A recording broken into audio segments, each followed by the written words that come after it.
అందరికీ నమస్తే అండి. కొంతమంది బ్రెయిన్ ట్యూమర్ ఉన్న వాళ్ళండి. అంటే వాళ్ళకి బ్రెయిన్లో ట్యూమర్ ఉంటుందని అసలు ఏమాత్రం తెలియదు. కానీ బాగా తలనొప్పి వస్తుంది. అప్పుడప్పుడు తలనొప్పి రావటం, మన పారాసిటమాలో, డోలోనో, డైక్లోఫినాక్ వేసుకుంటుంటాం. మళ్ళీ తలనొప్పి వస్తుంది, మళ్ళీ టాబ్లెట్ వేసుకుంటాం, మళ్ళీ తలనొప్పి వస్తుంది, మళ్ళీ టాబ్లెట్ వేసుకుంటాం. ఇట్లా ఒక నెల రోజులు గడుస్తుందండి. గడిచిన తర్వాత తీరా లాస్ట్ స్టేజ్ వచ్చేసరికి ఒక 10 రోజుల నుంచి బాగా తలనొప్పి లేస్తుందండి. ఎంత తలనొప్పి అంటే తల తీసి ఎక్కడైనా ఇసిరేయాలన్నంత తలనొప్పి వస్తుందండి. నేను పేషెంట్ని అడిగి తెలుసుకున్నాను.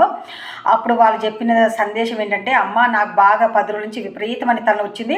అంతకుముందు 1 నెల రోజుల నుంచి అప్పుడప్పుడు తలనొప్పి వచ్చేదమ్మా. నేను మామూలు తలనొప్పి అనుకొని పారాసిటమాల్ టాబ్లెట్, తర్వాత నొప్పుల టాబ్లెట్ వేసుకున్నాను. కానీ ఆ తర్వాత డాక్టర్ గారి దగ్గరికి వెళ్ళి చూపించుకున్నాను. విపరీతమైన తలనొప్పి నేను తట్టుకోలేక అప్పుడు డాక్టర్ గారు సిటీ స్కానింగ్ రాశారు, లేకుంటే పెట్ స్కానింగ్ రాశారు. దాంట్లో బ్రెయిన్ ట్యూమర్ అని చెప్పారమ్మా. నాకు లాస్ట్ స్టేజ్ అని చెప్పారు, 3rd స్టేజ్ అని చెప్పారు. ఆపరేషన్ చేయాలన్నారు, కీమోలు పెట్టాలన్నారు, రేడియేషన్ ఇవ్వాలని కంటికి నీరు కాల్చుకుంటా చెప్తారండి. అప్పుడు నాకు కూడా చాలా బాధ వేసిద్దండి.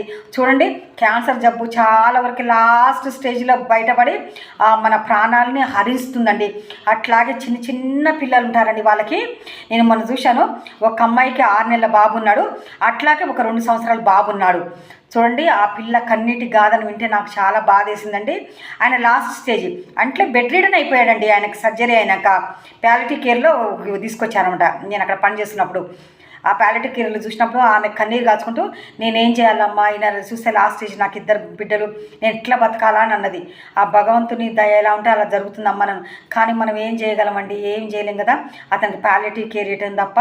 అందుకే తప్పనిసరిగా మీకు అతిగా తలనొప్పి లేచినప్పుడు, ఏదైనా ఇబ్బంది జరిగినప్పుడు తప్పనిసరిగా డాక్టర్ని సంప్రదించి మీరు ట్రీట్మెంట్ తీసుకోవాలని ఆశిస్తున్నాను. Thank you. Please like, share, subscribe my channel.